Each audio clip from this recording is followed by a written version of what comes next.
Στο πρόσωπο του Κένεθ Κάντζη βρήκαν τα τρίκαρα την βοήθεια που έψαχναν για να φτάσουν στη νίκη με 78-69 επί του Πανιωνίου και να κάνουν έτσι ένα ακόμα βήμα προς την παραμονή του στην κατηγορία.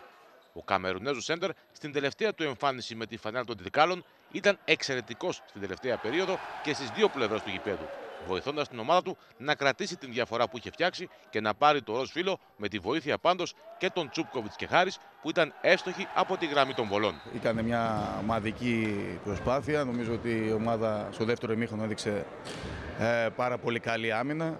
Αυτό ήταν νομίζω το κλειδί και με εξαίρεση και την επίθεση του τρίτου δεκαλέπτου νομίζω ότι ελέγξαμε απόλυτα το παιχνίδι στο δεύτερο ημίχρονο. We knew this was a big game and I think everybody came with 100% focus and energy. And when that happens, you know, we play pretty well together.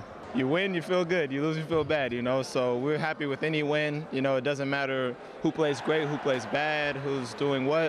When we win, everyone is happy and that's all that matters. Είμαστε κάποιες ομάδες που είμαστε πάνω κάτω στην ίδια μοίρα και καταφέραμε τώρα με την νίκη εκτός που είχαμε κάνει στον πρώτο γύρο και με αυτήν να βάλουμε τον Πανιώνιο από κάτω μας και να έχουμε και την ισοβαθμία. Οι Θεσσαλοί σε κανένα σημείο του αγώνα δεν απειλήθηκαν, ούτε καν όταν οι Κιανέριθροι προσπέρασαν με 25-24 στο ξεκίνημα του δεύτερου δεκαλέπτου, με τον Χουγκάζ να χρησιμοποιεί χαμηλό σχήμα με τρεις κοντούς. Κάντζη, Χάρης και Νικολόπουλος βοήθησαν την ομάδα τους να πάει στα αποδυτήρια με συν 8, 48-40.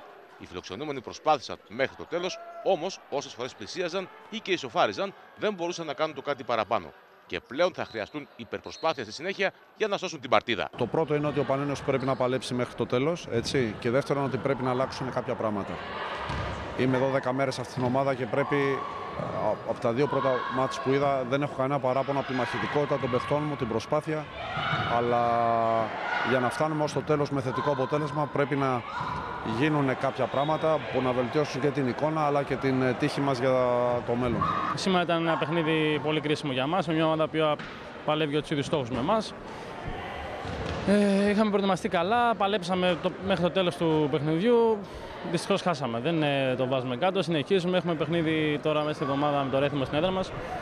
Πρέπει να το πάρουμε, γιατί μετά τα πράγματα θα δυσκολέψουν ακόμα πιο πολύ. Ο Κάντζη με 13 πόντους και 8 rebound ήταν ο κορυφαίος των νικητών, με τον Τσούπκοβιτς να σκοράρει 12 και τον Χάρης 14.